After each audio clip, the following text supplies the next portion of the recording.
چیزوں میں شفا ہے۔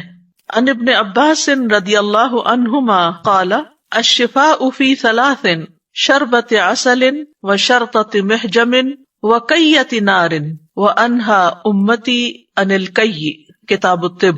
ابن عباس رضی اللہ عنہما روایت کرتے ہیں، انہوں نے مرفوعاً بیان کیا، یعنی رسول اللہ صلی اللہ علیہ وسلم سے بیان کیا، 3 چیزوں میں شفا ہے، شہد پینے میں، سینگی لگوانے اور آگ سے داغنے میں، اور میں اپنی امت کو داغنے سے منع کرتا ہوں۔ تو رسول اللہ صلی اللہ علیہ وسلم کا فرمان ہے کہ الشفاء فی ثلاث، شفا 3 چیزوں میں ہے۔ تو الفاظ کے ظاہر سے یوں معلوم ہوتا ہے کہ شاید صرف انہی 3 چیزوں میں شفا ہے، لیکن حقیقت اس کے برعکس ہے۔ ان 3 چیزوں میں تو یقیناً شفا ہے، لیکن ان کے علاوہ بھی بہت سی دوائیوں میں اور رقیہ وغیرہ میں بھی اللہ نے شفا رکھی ہے، لیکن نبی صلی اللہ علیہ وسلم نے ان 3 چیزوں کو خاص کیا ہے کہ یہ بنیاد ہیں۔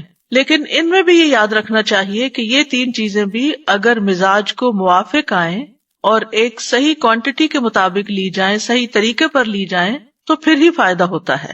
کیونکہ بعض اوقات ایسا بھی ہوتا ہے کہ انسان کوئی چیز استعمال کرتا ہے لیکن اس کو فائدہ نہیں ہوتا، تو وہ اپنے دل میں یہ خیال نہ کرے کہ شاید یہ بات درست نہیں، شاید یہ حدیث صحیح نہیں، یا ہمیں صحیح انفارمیشن نہیں ملی۔ نہیں، اصل بات یہ ہے کہ ان چیزوں میں شفا